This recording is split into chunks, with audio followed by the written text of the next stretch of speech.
The iPhone 10 came out in 2017 and completely changed iPhone forever, removing the home button and bringing an absolutely gorgeous OLED display for the first time along with the first $1,000 price tag. So hey, how it's going? I am Shoaib from VReview Tech and today we are taking a look at the 2017 iPhone 10. How does it hold up in 2021 and could it even be worth buying? So without a further ado, let's get started. From the front, the iPhone 10 looks nearly identical to even the newest iPhone 12 and 12 with the notch still being there, but the display being about as beautiful as ever. There's no question that regardless of the age, the iPhone 10 does not feel old because beyond the design, the A11 chipset ensures great performance on the latest version of iOS. The iPhone 10 holds up probably better than any other smartphone of the same year because it's an iPhone and iPhones get extremely generous software support because the hardware was already just way ahead of its time. The iPhone 10 single-handedly started the trend of throwing a notch on every single smartphone in 2018. Now it's a lot different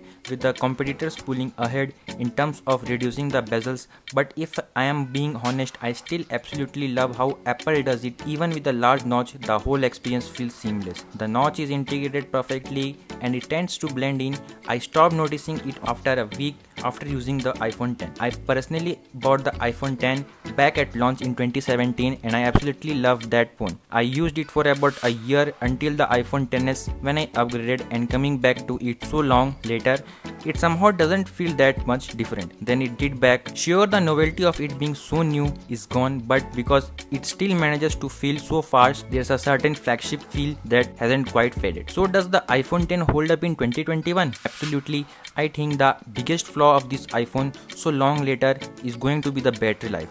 As with all older iPhones, the iPhone 10 never had the best battery life in the first place, as the phone is kind of small and pushes powerful hardware, making for about a day of use in the best of cases. In the worst of cases, with a moderate to heavy amount of use, you might need to charge the phone once or even twice throughout the day as well as overnight. If you are more using the phone just for like basics, web browsing and texting or social media, whatever, you will probably be okay. But if you are say streaming a video or gaming, then the battery is gonna drain much faster, and this can all vary depending on how good your battery health is. You can tell by going to settings, battery health, and it's going to show you a percentage.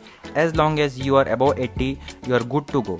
But once you get close, even under 80, you might start experiencing some slowdowns or unexpected shutdowns. At that point, it's probably worth it to get a replacement battery from Apple if you own an iPhone 10 right now in 2021. Let's back up here a bit and talk about the iPhone 10 more in depth. Starting the design, the iPhone 10 completely shook up the smartphone market, moving to a glass back from aluminum and having an OSO premium stainless steel frame. It's hard to beat this level of premiumness. The iPhone 10 brings everything, just looks so damn classy, and it really gives off vibes similar to the older iPhone 4 and 4S from back in the day, as they had a similar look. Just like those classic phones, the iPhone 10 only has two colors, silver and space gray. I have the silver model here. When it comes to durability, you would be wise to use a case with the iPhone 10. A glass back isn't the most resilient of materials and a good drop could result in it cracking, but the benefit of the glass is wireless charging, which is great, and we also get some nice quality of life features and water resistance and fast charging if you have the appropriate charger.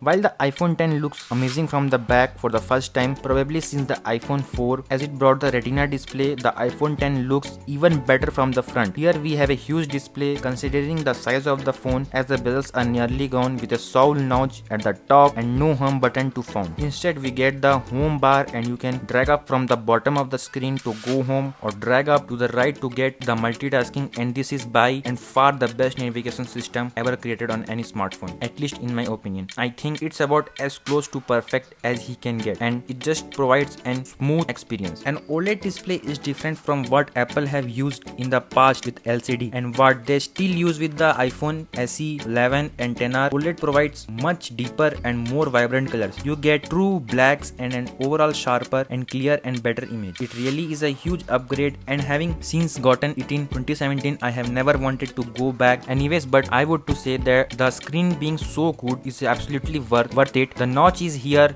and as said earlier, it blends in pretty quickly. We are being practical here looking at the iPhone 10. This nearly 4-year-old phone is the same notch as found on even the newest iPhone, so not comparing them to Androids whatsoever. It absolutely holds up and gives us the biometric system of Face ID. Of course, no home button, no touch ID. Instead the phone will 3D map your face and let you in. When you look at it and swipe up, it works really well. I still consider this to be one of my favorite iPhone designs of all time, from both the front and the back. Again, as said earlier, it's so dang classy with the flatter edges. I think I will always appreciate what the iPhone 10 managed to do. It really made an iPhone feel premium. Again, for me, the iPhone 6 era just didn't have that same feel as the iPhone 4 and 5. One of the major differences in this iPhone from iPhones of the past was the vertical camera setup on the back. It's a pretty pronounced camera bump as well, much more than previous phone. The iPhone 7 Plus of course did have a dual camera setup, and the iPhone 10 took that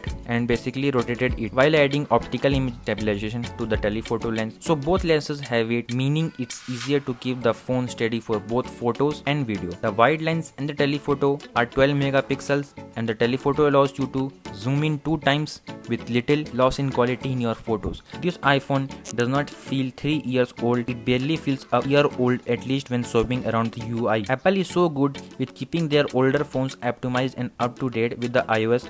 The iPhone 10 not only feels great in 2021, but it likely will manage to keep that up for another couple of years. At the end of the day, what we get with the iPhone 10 is a phone that might be approaching 4 years old but still manages to look and feel like a flagship device. The hardware and design is awesome, and while the camera is kind of mediocre and the battery life can be bad, the phone overall absolutely holds its own in 2021. Should you go out and buy one? I am not a fan of recommending people buy used phones due to the issues that come with that, but if you find one for under 30k and the battery health is doing well, then it's not a bad option, and it can be a big upgrade from earlier phones. The battery life is the main concern of this phone. Any of you out there still using an iPhone 10, how it's working for you, make sure you let me know in the comments down below. If you found this video interesting or helpful, maybe hit that like button and consider subscribing for more content. You can follow me over on Twitter and Instagram. With that all being said, it's ViewRevTech signing off. See you soon.